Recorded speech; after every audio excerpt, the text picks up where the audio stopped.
real mixed emotions, mixed feelings about this. Your feelings aren't mixed. You object. You object. Well, some of my best friends are duck pinners, but then... So, you know, but John. What? They aren't serious, are they? This is a complicated political issue here, Alan, Denise. We've got three factions, three fervent factions at work in this issue, and they all have a favorite sport that they say should be the state sport of Maryland. Now, first there are those jousting people, and we all know what they're like. Their sport is the state sport of Maryland, and they want to make sure that jousting stays that way. Then you got the lacrosse folks. In 1988, they got a bill before the state legislature that would have made lacrosse the state sport. The bill didn't pass, but those lacrosse people are still out there trying. And now, ladies and gentlemen, here come the duck pinners. Supporters of duckpin bowling who contend that theirs should be the state sport. And that is who is out here at Pikesville Fairlanes this evening.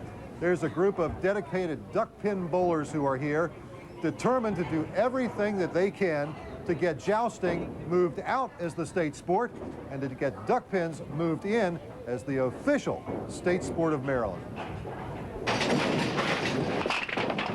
It's a game that dates back to the turn of the century, and it was born right here in Charm City. Duckpin bowling was created as a way for Oriole pitchers to enjoy bowling during the off-season without risking injury to their pitching arms. Over the years, duckpin bowling has become one of the area's more popular activities, and for Elizabeth Toots Barger, it has been her vehicle to fame and fortune. Toots started bowling at a center out on Bel Air Road 50 years ago. Today, she is recognized as one of the all-time greats.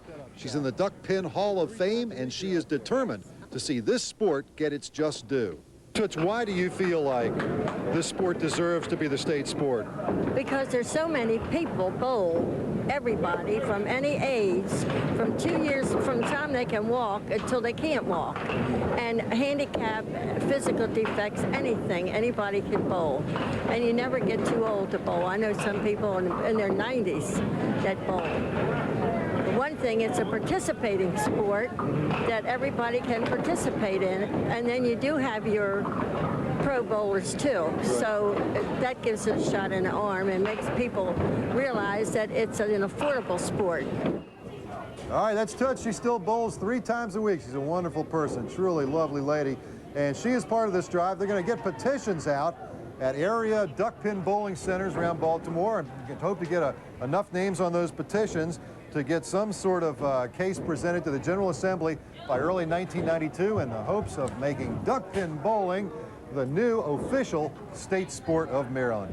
All right, in Big League Baseball, this was officially parade day as both the World Series teams got their lunch hour drives through downtown. In Minneapolis, the world champions had to bundle up a little bit as the temperatures there were in the mid-30s as the Twins motored through downtown. An estimated crowd, almost 300 live, chilly human beings, turned out to pay tribute to their hometown Twinkies. Down in Atlanta, under somewhat balmier conditions, the Braves got their ride through down Peachtree Street.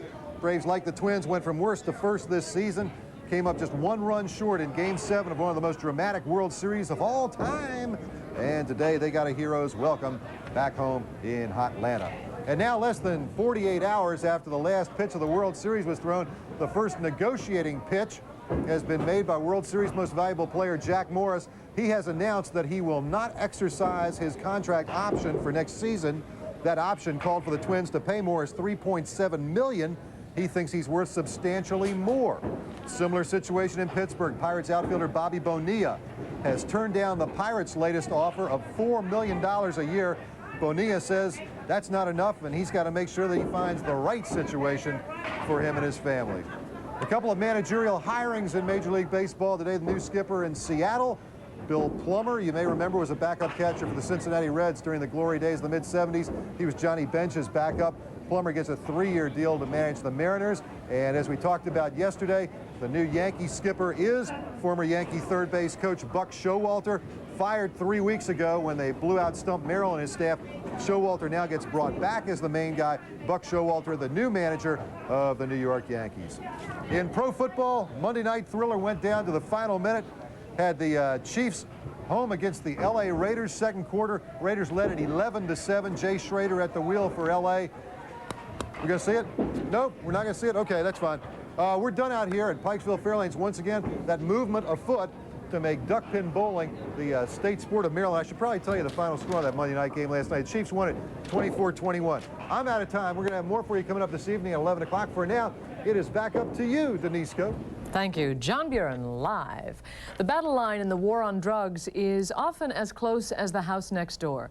But now Maryland residents have a new weapon to help get dealers out of their neighborhoods. Our Vice President and General Manager, Marcellus Alexander, explains in this Channel 13 editorial.